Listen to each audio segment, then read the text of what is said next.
Bienvenue dans Métamorphose intérieure, le podcast qui t'aide à te reconnecter à ton énergie, à apaiser tes blessures et à reprendre le pouvoir sur ta vie.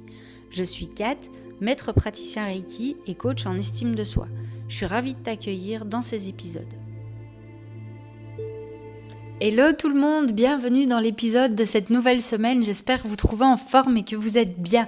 Il fait un petit peu chaud donc la fenêtre est ouverte. Pardon s'il y a des petits bruits qui ne sont pas habituels en fond, mais il fait vraiment trop chaud. Aujourd'hui, je t'emmène vers un petit voyage toujours autour de l'énergétique. Si je te disais que ton énergie pouvait être ton allié la plus fidèle, que c'est pas juste un concept perché, et je veux qu'on enlève cette idée de la tête que les soins énergétiques c'est des concepts perchés, mais que c'est une vraie source d'équilibre, de transformation et de guérison. Aujourd'hui, comme tu l'as compris, on va reparler de Reiki. Si ce mot, tu l'as peut-être déjà entendu et que tu te poses des questions, je t'invite à visiter mon Spotify et mon compte YouTube pour retrouver des vidéos parce que j'ai déjà fait plusieurs contenus sur le sujet. Aujourd'hui, dans l'épisode, je vais te dévoiler 10 bienfaits profonds et concrets que le Reiki peut apporter dans ton quotidien, au niveau corps, cœur et esprit. Reste bien jusqu'au bout parce qu'il y aura un petit peu de l'oncologie, un petit peu de la science et tu vas voir que le soin énergétique se rejoint vraiment dans tout ça et que ça fait vraiment partie d'un tout. Pour refaire une petite définition brève, qu'est-ce que c'est le Reiki au juste ? Le Reiki, c'est une méthode de soins énergétique d'origine japonaise qui a été fondée par Mikao Usui au début du XXe siècle. Ce n'est pas une technique magique, c'est une approche holistique. Elle agit sur les différents corps, que ce soit le corps physique, le corps émotionnel, le corps mental ou le corps spirituel, et elle repose sur 5 principes fondamentaux comme une philosophie de vie. Je vais t'énumérer les 5 principes fondamentaux parce que je ne pense pas l'avoir déjà fait dans les autres épisodes et que c'est toujours bien d'apporter cette petite valeur en plus. Le premier, juste pour aujourd'hui, je me libère de toute colère. Le deuxième, juste pour aujourd'hui, je me libère de toute préoccupation. Le troisième, juste pour aujourd'hui, je rends grâce pour mes nombreuses bénédictions. Le quatrième, juste pour aujourd'hui, je travaille honnêtement. Le cinquième, juste pour aujourd'hui, je respecte la vie autour de moi sous toutes ses formes. Donc tu vois, le Reiki, c'est pas seulement un soin, c'est vraiment une voie de retour à soi dans l'instant présent. Et moi, quand je lis les principes fondamentaux du Reiki, ça me fait penser au bouquin de Deepak Chopra et au bouquin des 4 accords Toltec de Don Miguel Ruiz.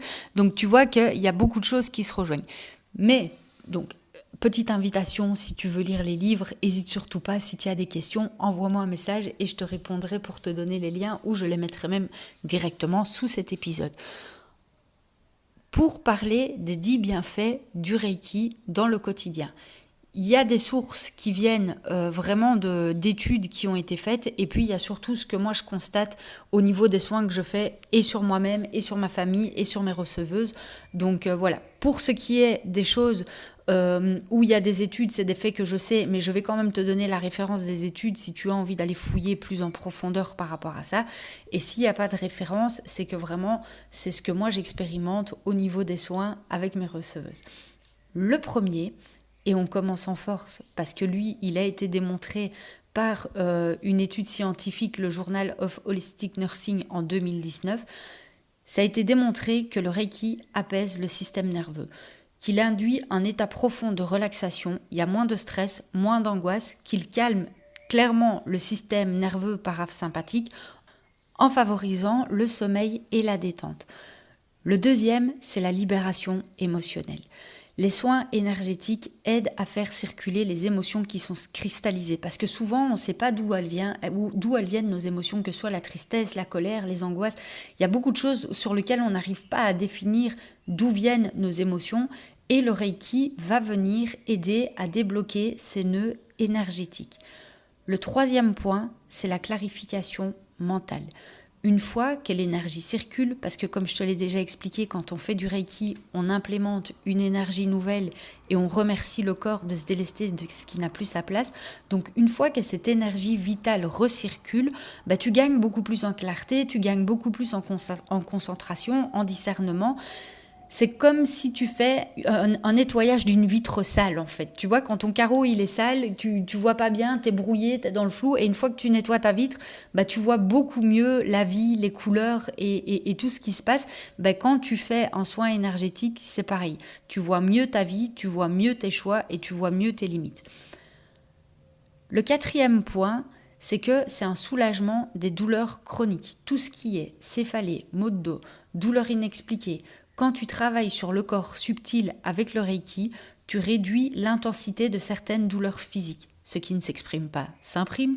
Et donc, quand on fait du Reiki, on arrive à avoir des effets positifs par rapport aux douleurs que le corps somatise. De nouveau, ça c'est quelque chose qui a été fait dans une étude de 2011 par un journal qui s'appelle Oncology Nursing Forum. Donc je t'invite à aller voir, mais c'est vrai que tout ce qui est douleur chronique, le Reiki a un effet hyper magique dessus. Le 5e point, c'est que c'est une recharge énergétique globale. Après un soin, tu te sens plus léger, plus ancré, plus aligné. C'est parce que l'énergie stagnante, comme je te l'ai expliqué précédemment, a été relâchée, a été délestée et qu'on a implémenté une nouvelle fréquence dans tout notre être, que ce soit cellules, microparticules, organes, centres énergétiques, on implémente vraiment une nouvelle ressource. Le 6e point, c'est que c'est un renforcement magique de ton système immunitaire. Parce qu'une fois qu'on se détend, une fois qu'on a moins de tension, moins de stress chronique, moins d'anxiété, inévitablement, le corps mobilise ses ressources naturelles de guérison. Donc les soins réguliers aident à soutenir l'organisme dans les périodes de fatigue, de tension ou de maladie. Le 7e point, c'est l'amélioration de ta relation à toi. Une fois que tu poses une intention, en t'accordant du temps, tu développes de l'amour pour toi-même. T'écoutes plus ce qui se passe au niveau de ton corps subtil et donc tu es beaucoup plus bienveillante vis-à-vis de toi-même et vis-à-vis du monde qui t'entoure. En 8, je te dirais que c'est une amélioration des relations avec les autres. Parce que quand tu es mieux avec toi-même, tu es moins dans le jugement, tu es plus dans l'accueil, tu poses plus tes limites avec clarté, tu pardonnes plus facilement et la vibration du Reiki réharmonise aussi ton rapport avec les autres. Donc tu auras un meilleur rapport vis-à-vis de toi-même et d'office, une fois qu'on a un meilleur rapport vis-à-vis de soi-même, on a un développement pour une meilleure harmonie vis-à-vis des autres et une meilleure connexion au niveau de sa vie sociale. En 9e point, il y a une ouverture spirituelle, douce et incarnée. Le Reiki, c'est une spiritualité concrète. C'est pas quelque chose de perché, pas quelque chose de déconnecté comme je te l'ai déjà dit. C'est vraiment un chemin d'ancrage, de reconnexion à ton intuition et à quelque chose de plus grand sans jamais perdre le contact avec la vie réelle. Il y a plein de personnes qui, et ça me fait sourire à chaque fois, qui ont l'image de moi qui vit dans le fin fond de mon jardin, dans une cabane et qui mange que des légumes et qui profite pas de la vie. Pas du tout, c'est vraiment quelque chose qui à la fois te permet de te purifier et à la fois d'être bien connecté à ta vie réelle et au monde réel. Donc il n'y a pas un truc où à un moment donné on se retrouve en orbite par rapport aux autres, c'est vraiment très concret par rapport à la vie réelle. Ensuite, le dernier point, c'est que ça a été démontré, ça a été prouvé. Si tu habites en Belgique, il y a même un documentaire qui a été fait sur RTL pour parler de ça, c'est que c'est un soutien précieux en oncologie et pour les maladies lourdes. Aujourd'hui, à l'hôpital, on fait rentrer des maîtres praticiens Reiki pour faire des soins énergétiques aux personnes qui suivent des chimiothérapies et des radiothérapies parce que on arrive à se rendre compte que ça les aide à mieux vivre les effets secondaires des radiothérapies et des chimios et qu'en plus de ça, c'est un soutien moral. Attention, warning, big warning, faire du Reiki ne remplacera jamais un traitement médical en cas de maladie lourde, grave, telle qu'un cancer ou quelque chose comme ça. Vraiment, faites-vous soigner par des médecins, essayez pas de vous faire soigner de manière holistique, mais par contre, à partir du moment où vous avez un traitement, que ce soit de chimiothérapie ou de radiothérapie, qui vous est prescrit, si vous avez envie de vous faire accompagner en parallèle de ça par un maître praticien pour pouvoir mieux vivre, je dis pas moins sentir, mais mieux vivre les effets secondaires et avoir un soutien moral par rapport à ça, hésitez surtout pas parce que ça peut vraiment être un pilier qui peut aider les personnes à mieux vivre ces périodes-là qui sont déjà très compliquées. Donc, il ne faut surtout pas aider à se faire accompagner, mais surtout ne pas perdre de vue que le Reiki ne remplace pas les traitements de chimio et qu'il faut bien se faire suivre par un médecin. Comme tu l'as compris, le Reiki, c'est pas juste un moment de détente. C'est vraiment une médecine de l'âme, c'est une façon de mettre de la conscience, de l'énergie et de l'amour là où il y a de la tension, de la fatigue et de l'oubli de soi. Et je mets un point d'honneur à ça. C'est vraiment s'autoriser à prendre du temps pour toi, s'autoriser à se délester de ce qui n'a plus sa place à l'intérieur. Et je sais que dans nos quotidiens qui sont tellement full chargés, on a tendance tellement à se négliger, à se dire pas pour cette fois-ci, la semaine prochaine, pas pour cette fois-ci, la semaine prochaine, et puis la semaine prochaine se transforme en 6 mois, se transforme en 1 an, et où on se dit, purée, en vrai, j'ai pas pris soin de moi. Et comme je vous le dis dans tous mes épisodes, que ce soit avec moi ou que ce soit avec un autre praticien, mais expérimentez, voyez ce que ça fait sur vous, et il n'y a que de cette manière-là que vous saurez vraiment les bienfaits que ça peut vous procurer, parce que je peux vous le chanter avec un petit drapeau, si vous ne l'expérimentez pas, vous ne saurez pas.